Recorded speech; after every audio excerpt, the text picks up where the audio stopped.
Le rassemblement de la veille de Noël au domaine de Bois-Noir était toujours un événement grandiose, mais cette année-là semblait différente. Alors que j'ajustais ma cravate devant le miroir du couloir, je ne pouvais m'empêcher de sentir que quelque chose clochait. L'air était saturé du parfum de cannelle et de sapin, mais une tension sous-jacente faisait frissonner ma peau. J'ai emprunté l'immense escalier, mais pas étouffé par le tapis moelleux, et bientôt le grand salon s'est dévoilé, dominé par un gigantesque sapin de Noël dont la cime effleurait presque la voûte du plafond. Des décorations dorées captaient la lumière du lustre en cristal, créant un spectacle éblouissant qui aurait été à couper le souffle, si ce n'était le nœud qui se formait dans mon estomac. Ma famille était déjà réunie. Mon père, Richard Bois-Noir, se tenait près de la cheminée, ses cheveux argentés soigneusement coiffés et son costume sur mesure toujours impeccable. Ma mère, Elisabeth, était assise sur le bord d'un fauteuil ancien, ses ongles manucurés martelant un rythme impatient sur la coudoir. Et puis il y avait mon petit frère, Jacques, affalé sur le canapé en cuir avec un sourire suffisant qui me faisait bouillir le sang. « Ah, Thomas, quel plaisir de te voir nous rejoindre », dit mon père d'un ton lourd de sarcasme. Je réprimai une réplique et pris place, bien conscient des regards qui suivaient chacun de mes gestes. Le silence pesant s'installa, rompu seulement par le crépitement du feu et le tintement occasionnel de glaçons dans des verres en cristal. Je remarquai que mon oncle Robert ne cessait de jeter des coups d'œil à mon père, comme s'il attendait le signal. Finalement, mon père se racla la gorge. « Eh bien, maintenant que nous sommes tous réunis, j'ai une annonce à vous faire. » Il marqua une pause, balayant la pièce du regard avant de fixer Jacques. « Comme vous le savez, cela fait un moment que je réfléchis à l'avenir de l'héritage familial. » Mon cœur se mit à battre la chamade. J'avais entendu des murmures, bien sûr. Des rumeurs de modifications dans le testament, de réunions secrètes avec des avocats. Mais cela ne pouvait sûrement pas être ce que je redoutais. Après mûre réflexion, poursuivit mon père d'une voix froide et impassible, j'ai décidé que l'intégralité de la fortune des Bois-Noirs, la somme de 276 millions de dollars, sera léguée à Jacques. Ces mots me frappèrent comme un coup physique. Je sentis la couleur m'abandonner le visage tandis que la pièce s'enflait d'une agitation frénétique. Ma mère hocha la tête avec approbation, tandis que mes oncles éclataient en applaudissements, comme s'il s'agissait d'une sorte de célébration tordue. Jacques, quant à lui, parvint à paraître à la fois surpris et suffisant. Il se leva, acceptant poignée de main et tape dans le dos de nos proches, comme s'il venait de remporter un prix. Et j'imagine qu'en un certain sens, il l'avait vraiment gagné. Je restais figé, tandis que la réalité de la situation s'imposait à moi. Des années de labeur, d'efforts pour prouver ma valeur et honorer le nom de Bois-Noir, réduit à néant en un seul geste. D'un seul coup, mon père avait effacé mon avenir et couronné Jacques comme son successeur. Ce n'est qu'après que le tumulte initial se calma que je vis ma mère s'approcher de moi, une enveloppe soigneusement manucurée à la main. « Thomas, » dit-elle d'une voix mielleuse, « nous ne t'avons pas oublié, mon chéri. » Les mains tremblantes, je pris l'enveloppe. Elle me semblait légère, presque sans poids. En la déchirant, je sentis tous les regards de ma famille se poser sur moi, observant, attendant. À l'intérieur se trouvait un unique billet neuf et impeccable, mais indubitablement insignifiant, seulement 15 dollars. Je le regardais, incapable de concevoir ce que je voyais. 15 dollars. Ce n'était même pas suffisant pour se payer un bon repas en ville. C'était plus qu'un affront, c'était un rejet pur et simple de mon existence même. « C'est une plaisanterie » demandai-je, ma voix à peine audible. Je levai les yeux, scrutant les visages de ma famille en quête du moindre signe d'humour, d'indice que tout cela n'était qu'une farce élaborée. Mais il n'y avait ni rire ni sourire, seulement des regards froids et accusateurs. L'expression de mon père se durcit. « Si cela ne te plaît pas, Thomas, tu es libre de partir, » déclara-t-il d'un ton qui laissait entendre qu'il espérait presque mon départ. Je me levai, l'enveloppe se froissant dans mon poing.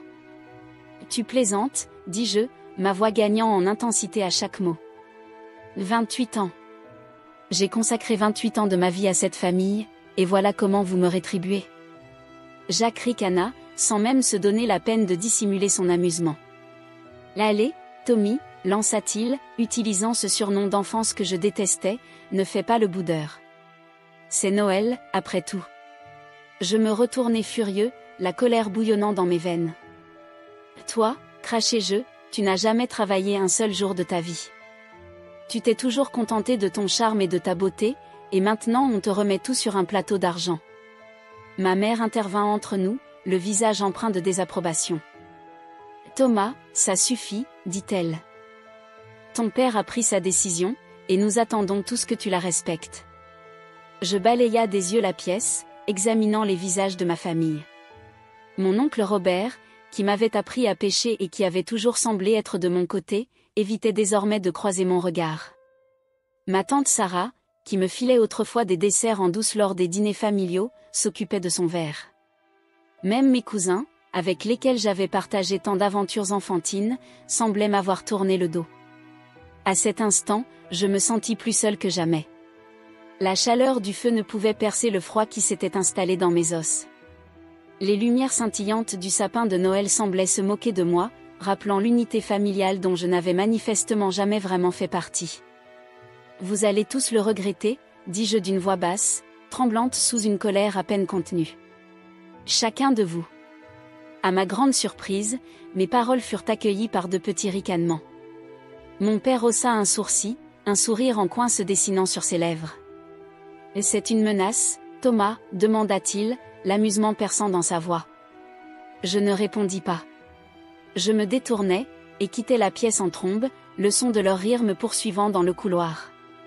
Arrivé dans le grand hall, je m'arrêtai, la main posée sur la poignée ornée de la porte.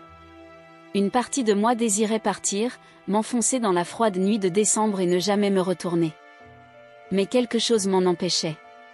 Un feu s'était allumé en moi, une détermination que je n'avais jamais ressentie auparavant. Il pensait pouvoir me balayer d'un revers de main, m'oublier avec un insignifiant billet de 15 $ et une tape dans le dos. Il n'avait aucune idée de ce dont j'étais capable. Je montai les escaliers menant à ma vieille chambre, l'esprit en ébullition. Le domaine de Bois-Noir avait été mon foyer pendant près de 3 décennies, mais désormais il ressemblait à un territoire ennemi. En refermant la porte derrière moi, coupant ainsi les bruits de la célébration qui se prolongeait en bas, je pris une décision. Je n'allais pas partir. Pas encore. Ils voulaient jouer à des jeux ? Très bien. Je leur offrirais un jeu dont ils se souviendraient longtemps. Allongé dans mon lit cette nuit-là, fixant le plafond, mes pensées tourbillonnaient entre colère, douleur et détermination. Le billet de 15 $ reposait sur ma table de chevet, rappel constant de la trahison familiale. Mais il ne s'agissait pas d'argent, ce n'avait jamais été le sujet. Il en était question de respect, de reconnaissance de ma valeur en tant que membre de cette famille. Ils pensaient m'avoir vaincu, m'avoir définitivement mis à ma place. Mais ils n'avaient aucune idée de ce qui allait suivre. Au petit matin, dès les premières lueurs, je souris pour la première fois depuis l'annonce. Le jour de Noël venait à peine de commencer, et j'avais l'intuition que ce serait un Noël que la famille Bois-Noir n'oublierait jamais. Le sommeil m'échappait cette nuit-là. Les événements de la soirée se rejouaient en boucle dans mon esprit, chaque souvenir attisant davantage le feu de la trahison qui brûlait en moi. Le doux tic-tac de l'horloge ancienne sur ma table de chevet semblait se moquer de moi, comptant les secondes jusqu'à l'aube où je devrais affronter à nouveau ma famille. Je me tournais et me retournais, perdu dans un maelstrom de pensées chaotiques. Comment pouvait-il me faire ça ? Des années de dévouement, d'efforts pour être à la hauteur du nom Bois-Noir, balancés comme des déchets d'hier. Le regard de mon père, l'amusement glacé dans ses yeux lors de l'annonce, était gravé dans ma mémoire. Au fil de la nuit, ma colère se cristallisa en quelque chose de plus dur, plus ciblé. Je n'étais pas seulement blessé, j'étais furieux. Il pensait pouvoir m'écarter si facilement ? Il n'avait aucune idée de ce dont j'étais capable. Je me levai enfin, incapable de rester inactif plus longtemps. Le tapis épais amortissait mes pas pendant que je faisais les 100 pas dans la pièce, l'esprit en ébullition. Je ne réclamais pas leur argent, je ne l'avais jamais voulu. Ce que je désirais, ce que je méritais, c'était le respect. Ils avaient clairement indiqué que, de leur point de vue, je n'en avais aucun. Un instant, j'envisageais simplement de partir. Je pourrais faire mes valises, m'éclipser avant l'aube, et disparaître de leur vie pour toujours. Mais quelque chose en moi s'y opposa. Pourquoi devrais-je être celui qui fuit ? Pourquoi devrais-je me tapir dans l'ombre, humilié et vaincu ? Non, décidai-je. Je resterai, et je leur offrirai un Noël dont ils se souviendraient.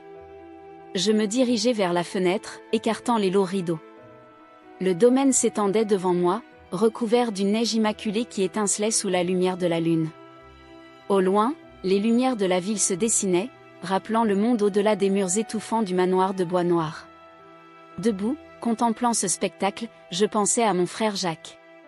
L'enfant doré, l'élu. Il avait toujours eu la vie facile, naviguant sans effort grâce à son charme et sa beauté. Tandis que je peinais à prouver ma valeur, lui s'amusait en faisant la fête, sûr d'être le favori. Mais Jacques avait un secret. Un secret que j'avais découvert il y a des mois et gardé pour moi, espérant que les choses changeraient, que mes parents finiraient par voir qui il était réellement. À présent, je compris qu'il était temps d'utiliser cette information.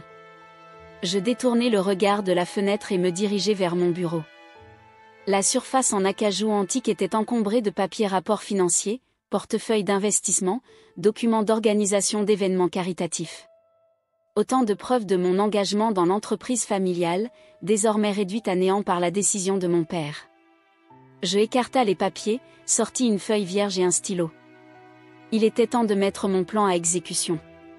Tandis que je commençais à écrire, les premières lueurs de l'aube s'infiltrèrent dans la pièce. Un nouveau jour se levait, marquant le début d'un nouveau chapitre dans la saga des Bois Noirs.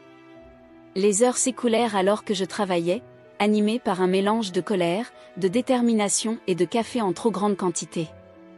Lorsque le reste de la famille se mit à s'agiter, j'avais rassemblé tout ce qu'il me fallait. Je pliai soigneusement les documents et les glissai dans une enveloppe sans marque. Je pouvais entendre des mouvements dans le couloir, le bruit de portes qui s'ouvraient et se fermaient, des voix étouffées, quelques rires sporadiques. La perspective d'affronter tout cela au petit déjeuner faisait tourner mon estomac, mais je me ressaisis. Je devais jouer ce jeu parfaitement.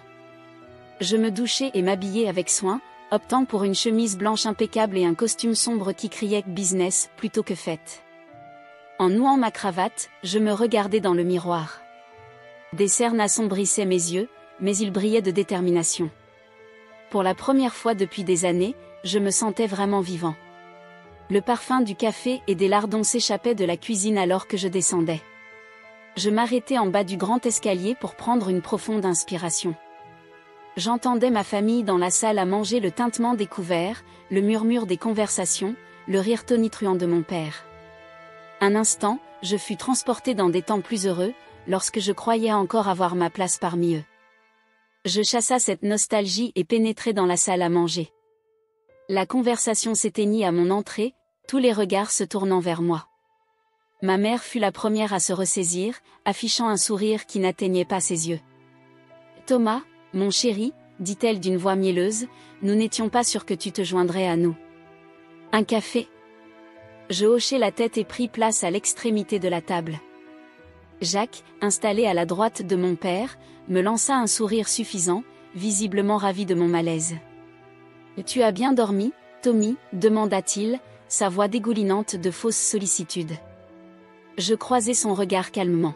« Comme un bébé » répondis-je avec assurance. « Et toi ?» Il haussa les épaules et se replongea dans son petit déjeuner. « Mieux que jamais. » Le repas se déroula dans un silence gênant, ponctué seulement par des tentatives maladroites de conversation. Je picorais mon assiette, mon esprit fixé sur l'enveloppe cachée dans la poche de ma veste. Une fois les assiettes débarrassées, mon père se leva et applaudit de ses mains jointes. « Eh bien, dit-il, passons dans le salon. Je crois que nous avons quelques cadeaux à déballer. » Mon cœur s'emballa à l'idée de rejoindre le grand salon. Le sapin trônait majestueusement, entouré d'une mer de cadeaux magnifiquement emballés. Je m'installai dans un fauteuil, à l'écart du reste de la famille, et observai le début de la distribution des présents. Ce fut une manifestation grotesque d'excès et de favoritisme.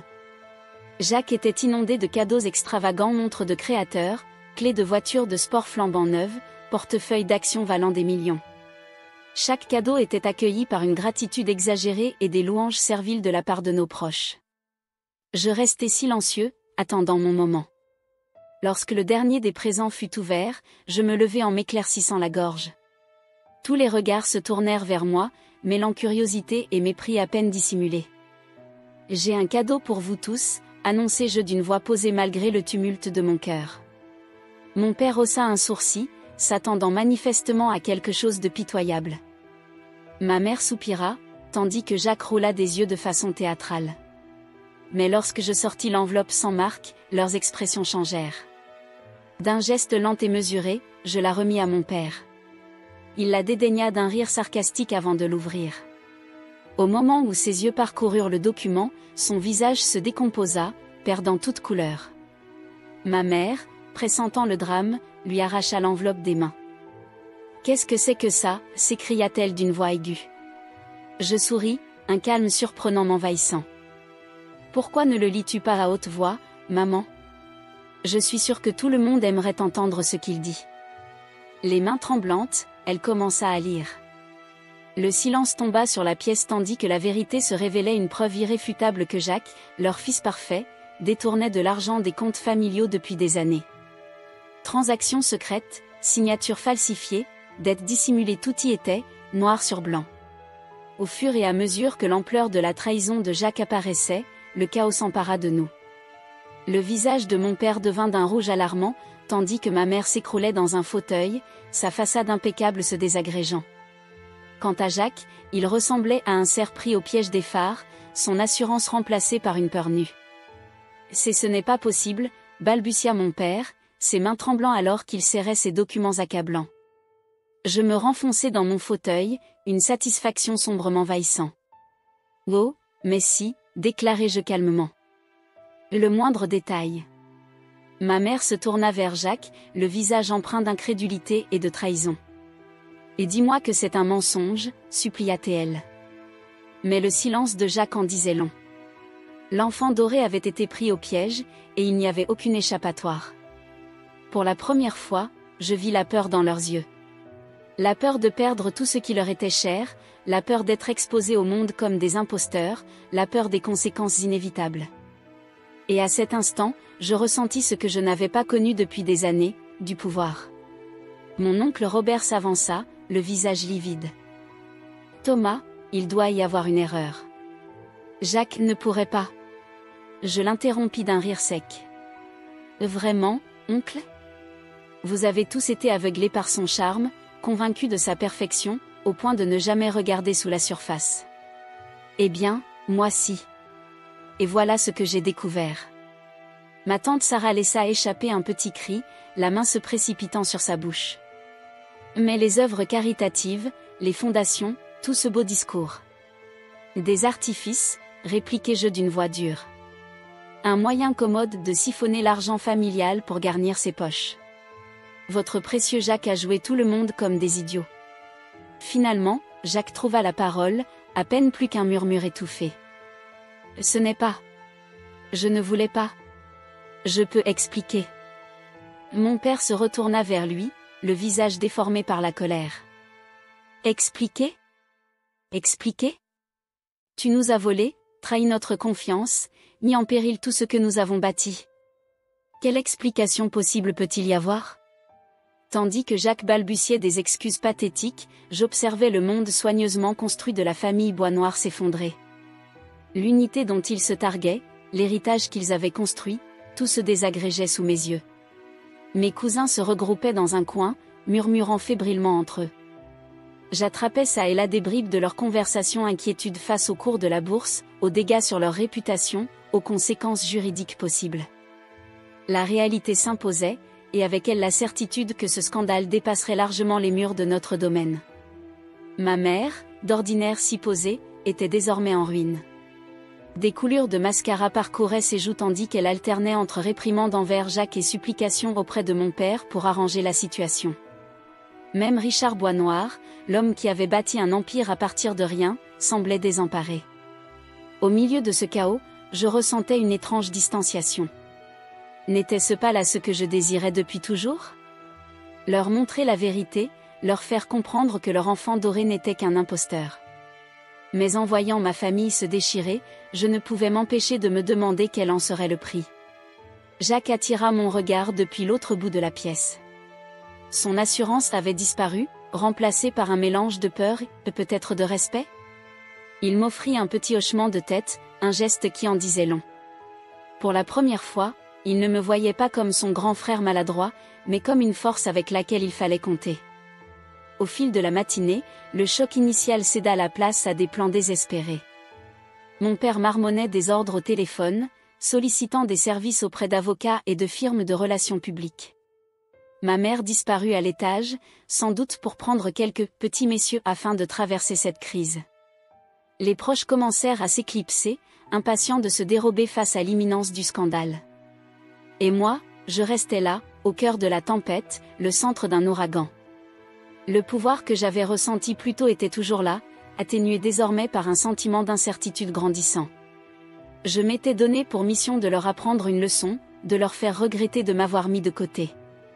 Mais en scrutant les décombres de ma famille, je ne pouvais m'empêcher de me demander si le prix à payer n'était pas trop élevé. Alors que les derniers invités prenaient la fuite précipitamment, mon père se tourna vers moi. La colère brûlait encore dans ses yeux, mais une autre chose s'y lisait, un respect contraint, voire une pointe de fierté. « Thomas, dit-il d'une voix rauque, il faut qu'on parle. » Je hochai la tête et me levai. En le suivant dans son bureau, je réalisai que l'histoire était loin d'être terminée. La donne avait changé, l'équilibre du pouvoir s'était modifié. Et quand la porte se referma derrière nous, je savais que rien ne serait plus comme avant. Le Noël de la famille Boisnoir resterait gravé dans les mémoires. Quant à la suite, seul l'avenir le dirait. La porte du bureau se referma derrière nous dans un clic discret, enfermant mon père et moi dans une bulle de bois d'acajou et de cuir. La pièce, habituellement havre de paix, vibrait désormais de tension. Le visage de mon père était une tempête d'émotions, colère, incrédulité, et quelque chose que je n'avais jamais vu auparavant, de la peur. « L'explique-toi » gronda-t-il en s'affalant dans son fauteuil en cuir. Je restai debout, les mains dans les poches, arborant un calme apparent.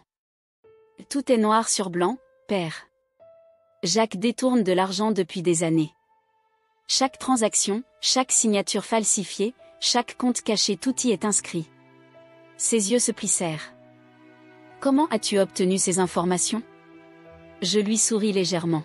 « Cela importe peu. La vraie question est, qu'allez-vous faire ?»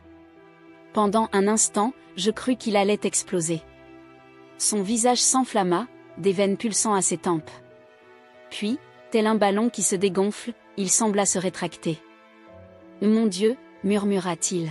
« Te rends-tu compte de ce que cela signifie ? Le scandale, la presse, tout ce que nous avons bâti. » Je hochai la tête, éprouvant un pincement peut-être de pitié ? Ce n'est pas joli à voir, n'est-ce pas ? Le prodige doré, l'héritier apparent, n'est en réalité qu'un vulgaire voleur.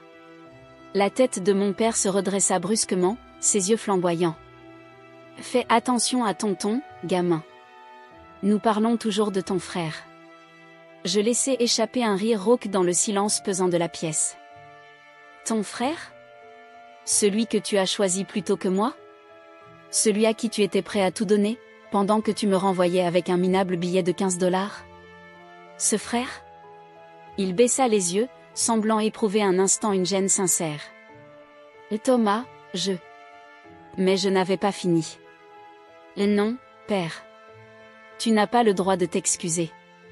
Pas maintenant. Pas après tout ce qui s'est passé. » Un coup frappé à la porte nous interrompit. Maman entra, son visage dissimulant habilement la tourmente intérieure sous un maquillage impeccable. « Richard, il faut qu'on parle stratégie de communication. Les Peterson viennent d'appeler, ils entendent déjà des rumeurs. » Mon père hocha la tête, son masque de contrôle retombant peu à peu. « Bien sûr, ma chérie. Thomas, nous reprendrons cette conversation plus tard. » Je l'ai regardé s'éloigner, ressentant un étrange mélange de satisfaction et de vide. La vérité était sortie, les cartes désormais sur la table. Ce n'était pas le miracle de Noël que j'avais espéré, mais c'était un début. Plus tard, en sortant sur le balcon pour observer la neige tomber, j'entendis des pas derrière moi. C'était l'oncle Robert, tenant un petit verre de whisky dans chacune de ses mains. « Sacrée journée, n'est-ce pas ?» dit-il en m'offrant un verre. Je le pris, savourant la brûlure du liquide ambré. « On peut dire ça. » Nous restâmes un moment en silence, contemplant notre souffle se mêler à l'air glacial. Et tu sais, finit-il par dire, j'ai toujours su que tu en avais en toi. La force, la détermination. Tu es bien plus semblable à ton père que vous ne pourriez l'imaginer. Je le regardai, surpris. Tu n'as jamais rien dit. Il haussa les épaules. Ce n'était pas à moi d'en parler. Mais je le dis maintenant. Ce que tu as fait aujourd'hui, il a fallu du cran. Et il se pourrait bien que tu aies sauvé cette famille de sa propre perdition. Alors qu'il s'éloignait, me laissant seul avec mes pensées, une lueur d'espoir s'alluma en moi. Peut-être, juste peut-être, quelque chose de bon pouvait naître de tout ce chaos. Le lendemain matin, je me réveillai de bonne heure, les événements de la veille pesant lourdement sur mon esprit. La maison était silencieuse, l'effervescence habituelle du jour de Noël remplacée par une atmosphère sobre. En descendant, je trouvai mon père dans son bureau, paraissant plus vieilli que jamais. « Thomas, dit-il en m'invitant à m'asseoir, il faut que nous parlions de l'avenir. » Je hochai la tête, me préparant à affronter ce qui allait suivre. « Ce que tu as fait hier, » commença-t-il d'un ton grave, « c'était, eh bien, c'était ce que j'aurais dû faire depuis longtemps. J'ai été aveugle, mon fils. Aveugle aux défauts de Jacques, et à tes qualités. Je restais là, bouche bée, n'osant croire ce que j'entendais. Je te dois des excuses, continua-t-il. Et plus encore, je te dois une chance. Une vraie chance de faire tes preuves, pas seulement à mes yeux, mais aux yeux de toute la compagnie. Il glissa un dossier sur son bureau. À l'intérieur se trouvait une proposition, une réorganisation de la direction, avec toi occupant un rôle clé aux côtés de Jacques. Ce ne sera pas facile, me prévint-il. Il y a tant de dégâts à réparer, tant de confiance à regagner. Mais si tu es prêt à travailler, vraiment à t'investir, l'opportunité est la tienne. Je parcourus la proposition du regard, puis relevai les yeux vers mon père. Pour la première fois depuis des années, je discernais dans son regard non seulement du respect, mais aussi de la fierté. Je suis prêt, dis-je d'une voix ferme. Plus que prêt. Il acquiesça, un sourire timide se dessinant sur ses lèvres. Alors mettons-nous au travail. Nous avons un héritage familial à sauver, et j'ai le sentiment que tu es l'homme qu'il nous faut. En quittant le bureau, le dossier serré dans ma main, je ressentis une détermination inédite. Le chemin serait difficile, mais pour la première fois de ma vie, je me sentais véritablement reconnu, véritablement valorisé. Dans le couloir, Jacques m'attendait, le visage mêlant remords et résolution. « J'ai appris, dit-il simplement. Félicitations. Tu le mérites. » Je l'observai un instant, voyant en lui non pas le rival d'hier, mais un frère imparfait, humain, mais néanmoins de la même famille. « Il ne s'agit pas de mériter, » répondis-je finalement. « Il s'agit de ce que nous ferons désormais. Tous les deux. » Il hocha la tête, un accord tacite s'installant entre nous. « Partenaire ? Alors ? » demanda-t-il en tendant la main. Je la pris, sentant les années de rivalité s'effacer peu à peu. « Partenaire, acceptai-je. » Ensemble, nous nous dirigeâmes vers la salle à manger où le reste de la famille attendait. Je ne pouvais m'empêcher de m'émerveiller des rebondissements du destin. Ce qui avait commencé comme une quête de vengeance s'était mué en une opportunité de rédemption, de renouveau. Le Noël des Bois Noirs resterait gravé dans les mémoires. Quant à la suite, c'était une histoire qui restait à écrire. Le domaine de Bois Noirs, autrefois symbole de richesse et de pouvoir, ressemblait désormais à un château de cartes prêt à s'effondrer. La révélation des détournements de Jacques avait envoyé des ondes de choc à travers la famille, et les répercussions ne faisaient que commencer. Mon père arpentait le bureau, habituellement si imposant, désormais affaibli par le poids du scandale. « Comment as-tu obtenu ces informations ?» demanda-t-il d'un ton tranchant, empli de désespoir. Je m'appuyai contre le bureau en acajou, savourant ce rare moment de supériorité. « Peu importe comment, » répondis-je d'un ton glacial. « Ce qui compte, c'est la suite. » Maman fit irruption dans la pièce, sa façade habituellement impeccable se fissurant. « Richard, le téléphone n'arrête pas de sonner. Les membres du conseil, les investisseurs, tous réclament des explications. » La panique se propagea. Mon père, toujours si maître de lui-même, marmonnait, élaborant scénarios et plans de redressement. Ma mère, d'ordinaire si froide et distante, tremblait, ses ongles parfaitement manucurés s'enfonçant dans ses paumes. Jacques, assis figé dans un fauteuil, semblait enfin prendre conscience de la gravité de ses actes. « Il faut appeler les avocats », déclara mon père en attrapant le téléphone. « Nous pouvons encore maîtriser la situation, la retourner à notre avantage ?» Je me fis entendre. « Et qu'est-ce qui vous fait penser que je vous laisserai balayer tout cela sous le tapis ?» La pièce se tut, tous les regards se tournant vers moi. Pour la première fois, je vis la peur dans leurs yeux, la peur de moi, de ce que j'allais faire ensuite. « Thomas, » commença maman d'une voix faussement douce, « nous pouvons sûrement résoudre cela en famille. Il n'est pas nécessaire d'envenimer les choses. » Je laissai échapper un rire amer dans cette atmosphère tendue. Une famille? Est-ce bien ce que nous sommes?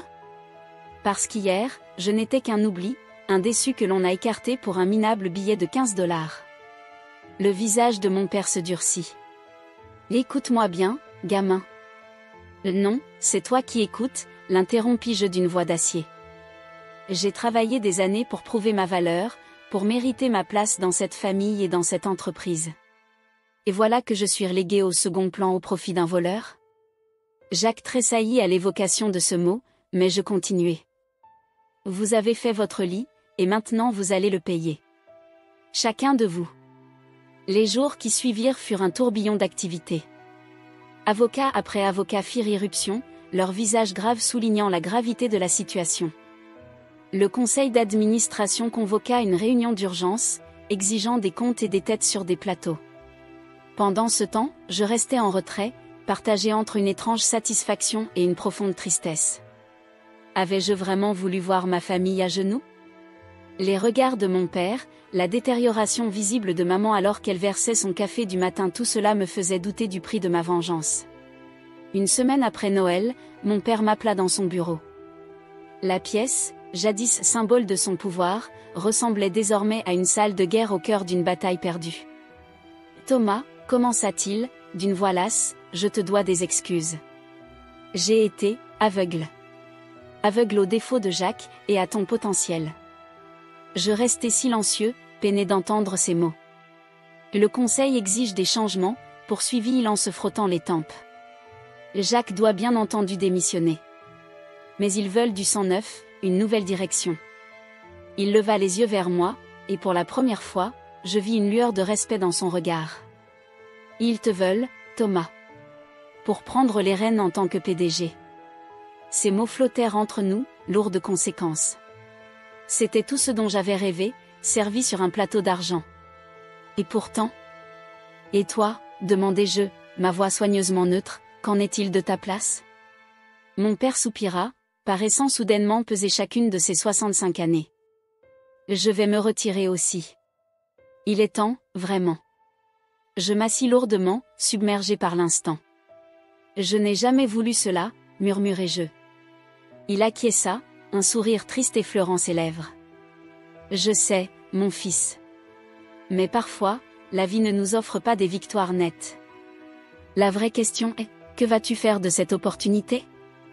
En quittant le bureau, l'esprit empli de 1000 possibilités, je croisa Jacques dans le couloir. Il avait l'air épuisé, marqué par les épreuves de la semaine. « Alors, félicitations, » dit-il d'une voix rauque. Je le dévisageai, cet homme qui avait été tour à tour mon rival et mon frère. « Jacques, je... » Il leva la main pour m'interrompre. « Ne dis rien. Tu as gagné légitimement. J'espère seulement que tu feras mieux que moi. » Alors qu'il s'éloignait, les épaules affaissées dans la défaite, je ressentis une pointe de compassion mêlée de regret. Un jour viendrait peut-être pour la réconciliation. Pour l'instant, j'avais une entreprise à sauver. Les jours suivants furent un enchaînement de réunions feutrées et d'appels frénétiques. Je me renfermai, observant ma famille tenter de contenir le scandale. L'ironie ne m'échappa pas, hier j'étais l'exclu, aujourd'hui, je tenais toutes les cartes en main. Au crépuscule, mon père convoqua une réunion familiale dans le salon, où les décorations festives contrastaient cruellement avec l'ambiance pesante. Après mûre réflexion, commença-t-il d'une voix épuisée, nous avons décidé que Jacques se retirerait de son poste au sein de l'entreprise et suivrait un programme de réhabilitation. Nous publierons une déclaration évoquant des raisons personnelles pour justifier son départ. Jacques hocha la tête, vaincu. Maman s'essuya les yeux avec un mouchoir brodé. Quant aux irrégularités financières, reprit-il, nous procéderons à un audit interne et ferons les restitutions nécessaires. Avec un peu de chance, nous éviterons d'impliquer les autorités. Je ne puis m'empêcher de pouffer. Vous voulez dire balayer tout sous le tapis? Protéger ce nom de famille à tout prix? Les yeux de mon père étincelèrent. Tu as fait ton point, Thomas. Maintenant, choisis où se situe ta loyauté. Es-tu avec cette famille ou contre elle?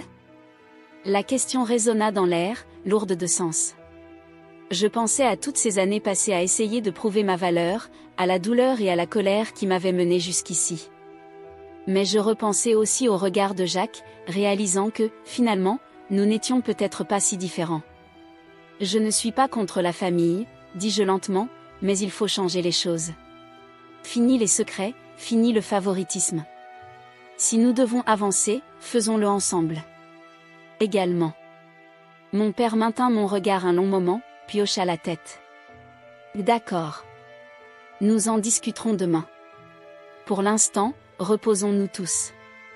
Alors que la famille se dispersait, je sentis un poids se lever de mes épaules. La vérité était désormais établie, les cartes révélées. Ce n'était peut-être pas le miracle de Noël que j'avais espéré, mais c'était un commencement. Plus tard dans la soirée, sur le balcon où je regardais le soleil se coucher sur le domaine, j'entendis des pas derrière moi. C'était mon père, tenant 2 verres de scotch. « Belle vue, n'est-ce pas ?» dit-il en me tendant un verre. Je hochai la tête en prenant une gorgée de ce liquide ambré. On ne s'en lasse jamais. Un silence complice s'installa, la tension accumulée au fil des ans semblant enfin se dissiper. « Tu sais, finit-il par dire, j'ai toujours su que tu avais du potentiel. La détermination, la vision. Je n'ai jamais su comment l'encourager sans te mettre en opposition avec ton frère. » Je le regardai, surpris de cette confession. « Tu n'en avais jamais parlé. » Il haussa les épaules avec un sourire penaud. « Je ne suis pas doué pour exprimer les choses importantes, j'en ai bien peur. Mais je te le dis maintenant, je suis fier de toi, Thomas. De l'homme que tu es devenu, du leader que tu es. » Les mots tant espérés m'enveloppèrent, apaisant des blessures que je croyais anciennes. « Merci, murmurai-je sincèrement. » Tandis que les derniers rayons disparaissaient derrière l'horizon, une paix nouvelle s'installa en moi. Les mois écoulés avaient été une succession de hauts et de bas, de chutes et de renaissances. Debout aux côtés de mon père, portant le lourd héritage des bois noirs, je savais que le meilleur restait à venir. Le jeu avait changé, les rôles s'étaient inversés, mais la famille bois noir survivrait. Et cette fois, nous le ferions ensemble, en tant qu'égal, avec honnêteté et intégrité. En levant mon verre en un toast silencieux à l'avenir, je ne pouvais m'empêcher de sourire. Le chemin avait été long et semé d'embûches, mais j'avais finalement trouvé ma place. Pas seulement au sein de l'entreprise, mais dans la famille. Et cela, je le réalisais, était la plus grande victoire de toutes. Le soleil du matin projetait de longues ombres sur le domaine de bois noir lorsque je me tenais à l'entrée, une valise solitaire à mes pieds. La grande demeure se dressait derrière moi, ses fenêtres reflétant la lumière dorée comme des yeux accusateurs. Je pris une profonde inspiration, savourant l'air vif et le sentiment de finalité qui régnait à cet instant. À l'intérieur, j'entendais les échos étouffés de l'effondrement du monde de ma famille. Voix élevées, portes claquant, doigts tapotant frénétiquement sur des écrans de téléphone alors qu'ils tentaient désespérément de contenir le désastre. Mais ici, dans le calme du matin, je ressentais une paix profonde. Alors que je m'apprêtais à saisir la poignée de la portière de ma voiture, j'aperçus des pas crissants sur le gravier.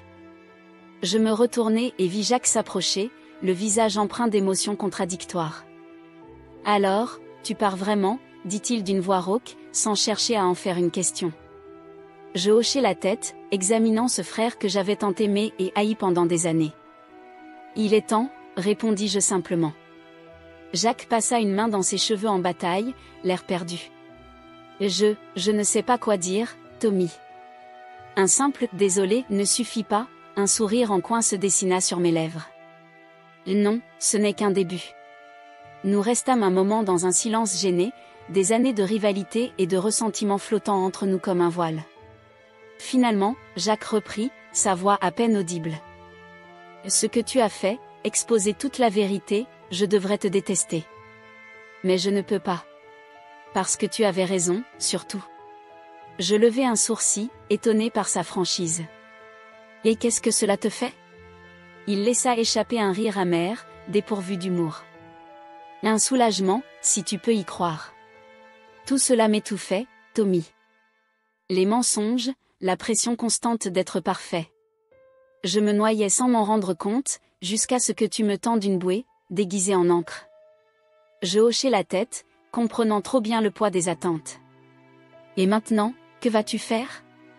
Jacques haussa les épaules, l'air incertain pour la première fois. Affronter les conséquences, je suppose. Prendre mes responsabilités. Essayer de réparer les torts, si c'est même possible.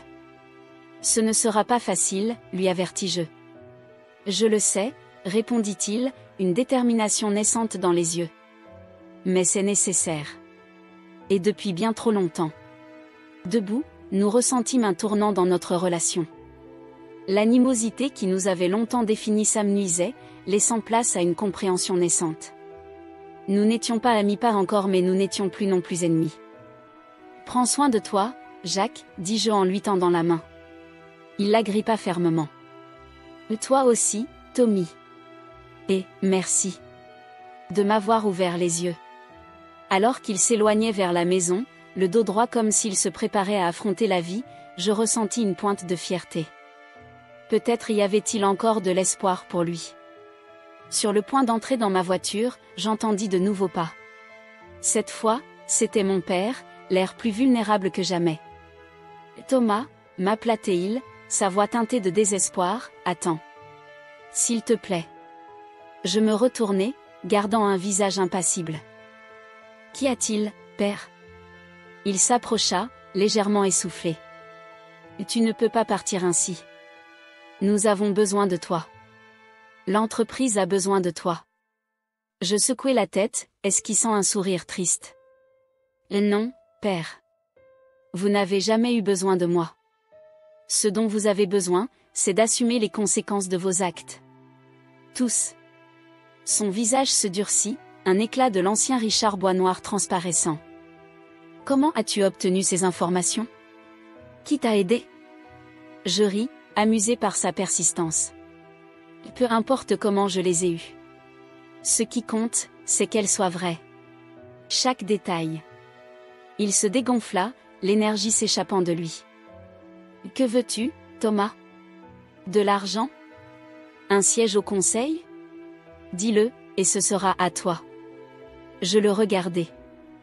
Longuement, découvrant non plus l'icône de mon enfance, mais un homme déchu, désespéré, s'accrochant aux débris de son empire. Ce que je veux, dis-je doucement, c'est quelque chose que tu ne peux pas me donner, père. Le respect. La reconnaissance. Une place réelle au sein de cette famille. Et si je dois m'en aller pour le trouver ailleurs, alors qu'il en soit ainsi. Des larmes commencèrent à perler dans ses yeux, une expression d'émotion jusqu'alors inconnue. Je suis désolé, murmura-t-il. J'ai été aveugle. À ta valeur, à ton potentiel. Pourras-tu un jour me pardonner? Je pesai ces mots avec soin. Une partie de moi, l'enfant blessé qui avait toujours désiré l'approbation de son père, voulait dire oui, se précipiter dans ses bras et feindre l'oubli. Mais l'homme que j'étais devenu savait mieux. Le pardon se mérite, père, dis-je enfin. On ne le donne pas gratuitement, surtout pas après des années de négligence et de rejet. Si tu veux mon pardon, tu devras le mériter. Tout comme j'ai dû me battre pour tout obtenir dans ma vie. Il acquiesça, le regard empreint d'acceptation et d'un soupçon de respect. Je comprends. Et je ferai de mon mieux, Thomas. Je te le promets. Alors qu'il s'éloignait, je l'appelai d'une voix posée. Père. Il se retourna, nous fixant avec un mélange d'espoir et de crainte. Fais mieux, dis-je simplement. Sois meilleur. Pas seulement pour moi, mais pour Jacques, pour l'entreprise, pour toi-même. Il n'est jamais trop tard pour changer. Un mince sourire effleura ses lèvres. Depuis quand es-tu devenu si sage? Je haussai les épaules, sentant le poids des jours passés et des années d'incompréhension peser sur moi. La vie est le meilleur des professeurs, qu'on le veuille ou non. Après un dernier hochement de tête, il regagna la maison, ses pas lents mais résolus. Je le regardais s'éloigner, partagé entre tristesse et espoir. Peut-être, juste peut-être, quelque chose de bon naîtrait de tout cela. Finalement, je montai dans ma voiture et mis le moteur en marche, apercevant ma mère qui m'observait depuis une fenêtre à l'étage. Nos regards se croisèrent brièvement, et j'y discernai un éclair de regret, ou peut-être de fierté, avant qu'elle ne disparaisse. Je quittai l'allée, le bruit du gravier sous mes pneus marquant la fin de ce chapitre de ma vie. Le document qui avait semé le chaos était soigneusement rangé dans ma mallette. Je n'avais plus l'intention d'en user, sa mission était accomplie. La vérité était sortie, le masque de la perfection familiale brisé. Ce qui suivrait dépendait désormais d'eux. Alors que j'empruntais l'autoroute, la route ouverte devant moi, un sourire se dessina sur mon visage. Je leur avais offert le cadeau de Noël parfait, une douche de réalité qu'ils n'oublieraient jamais. Mais plus encore, je m'étais offert le plus précieux des présents, la liberté. Liberté des attentes, de l'obligation de sans cesse prouver ma valeur, de ces dynamiques toxiques qui avaient longtemps défini ma famille. Je n'étais plus Thomas Boisnoir, la déception, l'oublié. J'étais simplement Thomas, avec un monde de possibilités devant moi. Sans destination fixe, je savourais pour la première fois la perspective de tracer ma propre route. Ce sentiment était à la fois exaltant et effrayant. Les kilomètres défilant, je repensais aux événements récents. La douleur et la colère qui m'avaient poussé à dévoiler les méfaits de Jacques s'étaient estompées, laissant place à une détermination tranquille. J'avais voulu leur enseigner une leçon, leur faire regretter de m'avoir sous-estimé. Mais au final, j'avais appris des leçons précieuses moi-même. J'avais compris la véritable signification de la famille, non pas l'illusion parfaite que nous avions voulu projeter, mais la réalité complexe de personnes essayant tant bien que mal de faire de leur mieux. J'avais découvert le pouvoir de la vérité et la liberté qui découle de l'affronter sans détour. Et, peut-être surtout, j'avais réalisé que la véritable force ne vient pas de la destruction d'autrui, mais du courage de s'en aller pour forger sa propre voie. Je m'arrêtai dans une aire de repos, étirai mes jambes et respirai l'air frais, sentant une excitation grandissante. L'avenir était incertain, mais cette incertitude me semblait désormais être une aventure plutôt qu'une menace. Je sortis mon téléphone, hésitai un instant avant de composer un numéro familier. Après 2 sonneries, une voix chaleureuse répondit. « Tonton Robert ? C'est Thomas. Je me demandais si ton offre pour m'aider dans ta start-up était toujours d'actualité. » En échangeant avec mon oncle et en élaborant des projets, je sentis les dernières parcelles d'amertume se dissoudre. L'empire des Boisnoirs s'effondrait peut-être, mais de ses cendres, quelque chose de nouveau et potentiellement beau pouvait émerger. Alors que le soleil se couchait, peignant le ciel de teintes oranges et roses, je repris la route vers un avenir incertain mais prometteur. Un sentiment de triomphe m'envahit. J'avais quitté l'héritage des Boisnoirs, et pourtant, j'avais gagné bien plus le respect de moi-même, l'intégrité et la liberté de définir ma propre réussite. Le jeu avait changé, les rôles s'étaient réarrangés, mais au final, j'avais émergé victorieux. Non pas en volant leur argent ou en ruinant leur réputation, mais en reprenant le contrôle de ma propre histoire. Je n'étais plus un pion dans le jeu des autres. J'étais l'auteur de mon destin, et les meilleurs chapitres restaient à écrire. À l'horizon, les lumières d'une nouvelle ville se dessinaient, et une vive anticipation m'envahit. Ce n'était pas une fin, mais un commencement. Pour la première fois de ma vie, j'étais véritablement enthousiaste à l'idée de découvrir la suite. La saga de Noël des Boisnoirs était terminée, mais mon propre voyage ne faisait que commencer. Conduisant dans l'obscurité naissante, je savais que, quels que soient les défis à venir, j'étais prêt à les affronter à ma manière, la tête haute, fort de la sagesse durement acquise au prix d'un combat acharné.